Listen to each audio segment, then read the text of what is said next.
National engineer ସମସ୍ତଙ୍କୁ phone କରି କହୁଛ ସନ୍ଧ୍ୟା ଭିତରେ ଟ୍ରାନ୍ସଫର। ତମ ବାପାର ଔକାତ ଅଛି କାହାର ଟ୍ରାନ୍ସଫର କରିବା?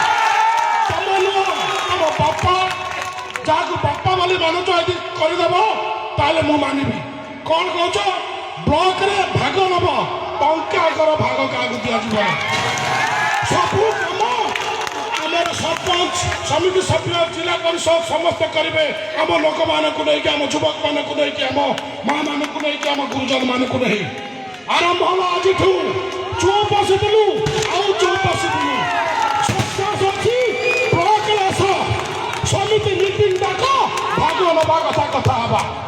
ଖୋଲାଖୋଲି ଚ୍ୟାଲେଞ୍ଜ କରି କହୁଛି, କୋଉଦିନ ସମିତି ମିଟିଂ କରିବ କୁହ, ଆମେ ରାଜି ଅଛୁ। କେତେ ସରପଞ୍ଚ, କେତେ ସଭ୍ୟ ଆସିବେ ତମ ପାଇଁ, ଆମେ ସେଟା ମଧ୍ୟ ଦେଖିବୁ।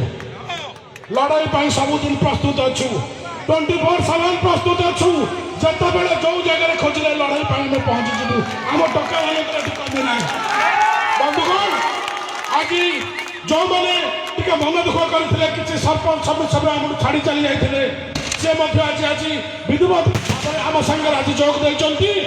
ଆହୁରି ସମିତିକୁ ମଜବୁତ କରାଯିବ। ଖୁବ୍ ଶୀଘ୍ର ସମିତି ମିଟିଂ ଡକାଯିବ। 2-3 ଦିନରେ ଚେଷ୍ଟା କରିଛ, ଏ ପୋଲିସ ଗୋଲାମକୁ ଆଣିକି ତମେ ସେଠି ବ୍ଲକରେ ବସିବ।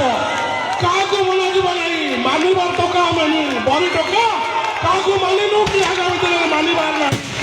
କୋଉଦିନ ସମାନ ତମ ସରକାର କେତେ ପୋଲିସ ଏଠି ଅଛି ବରିରେ ପଠାଅ, ଆମେ ଦେଖିବା ପାଇଁ ମଧ୍ୟ ପ୍ରସ୍ତୁତ ଅଛୁ। ସମସ୍ତଙ୍କୁ ଆଉ ଥରେ ଧନ୍ୟବାଦ ଦଉଛି ଯେ ଆପଣମାନେ ଏତେ ସଂଖ୍ୟାରେ ଆସି ଏଠି ଉପସ୍ଥିତ ରହିଥିବାରୁ ସମସ୍ତଙ୍କୁ ବହୁତ ବହୁତ ଧନ୍ୟବାଦ ଯେ ଆପଣମାନେ ଆମକୁ ଆଶୀର୍ବାଦ କରିବା ପାଇଁ ଆସିଛନ୍ତି।